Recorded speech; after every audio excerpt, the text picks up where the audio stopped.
Hi there, David here, and welcome aboard another edition of Wild Goose Adventures.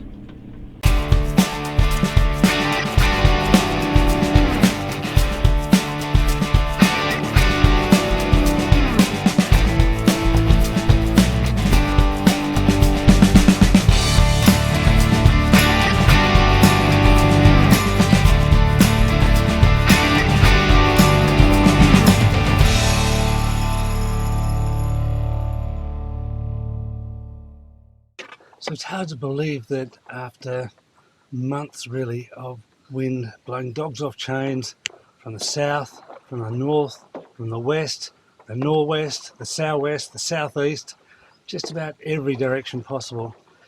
We get floods, we get cyclones, and then we end up with a day like today. Wouldn't even blow out a candle. Just how lovely is this? The weather this summer has been rather limiting. It's been hard to get out and find the time to get out when the weather has been good, so it's been a matter of doing lots of other things. Unfortunately, coming up to Easter, the weather has been looking bad once again. There's already storms down at Kempsey and there's lots of flooding. That front is coming our way and looking like it's going to be pretty miserable. I've been invited by a friend to go up to Cairns and go and check out what's going on around there. So I thought we might sheet on, head up to Cairns, take the floorboards and see what we can find. Come and join us.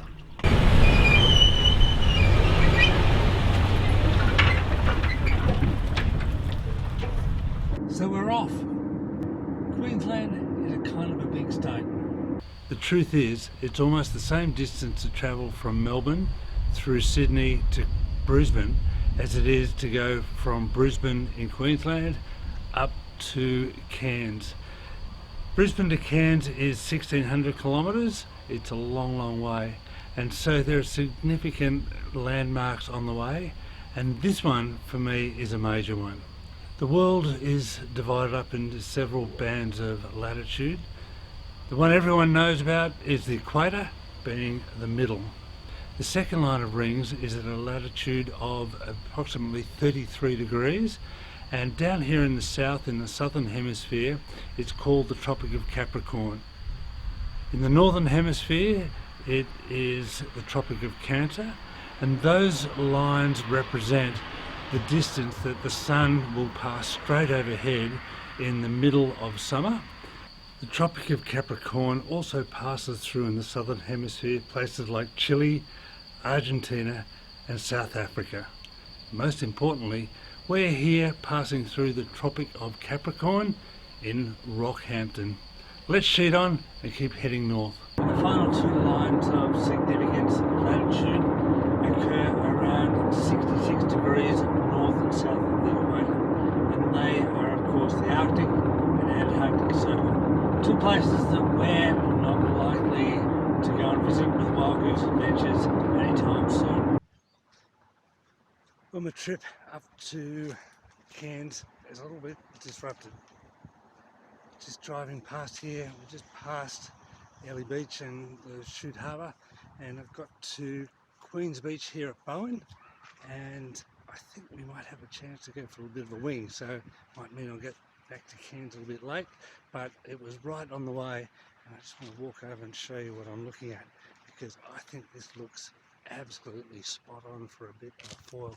So there's no one out, I don't expect anyone to be out here, but yeah, it's just looking pretty darn good. So I'm just going to turn this round and show you.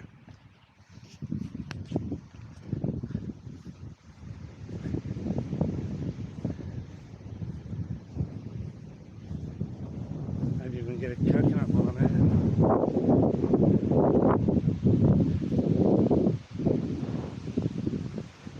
So what a beautiful bay, and I've got to get in there and I've got to give this a go. Let's sheet on and get out there. Okay, so here we go, Queen's Beach in Bowen. The breeze is blowing straight along the shore, so I won't get drifted out and be washed out to sea.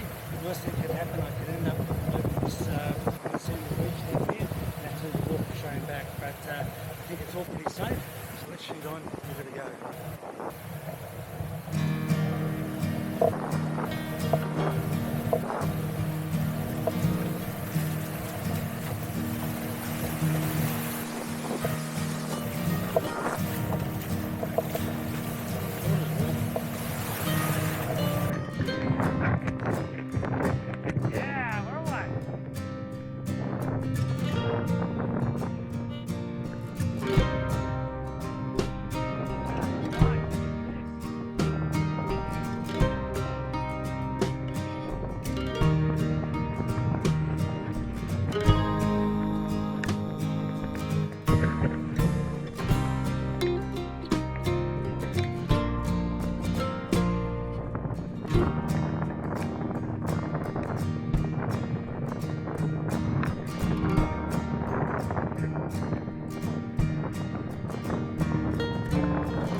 Bowen, Queens Beach, perfect for winter.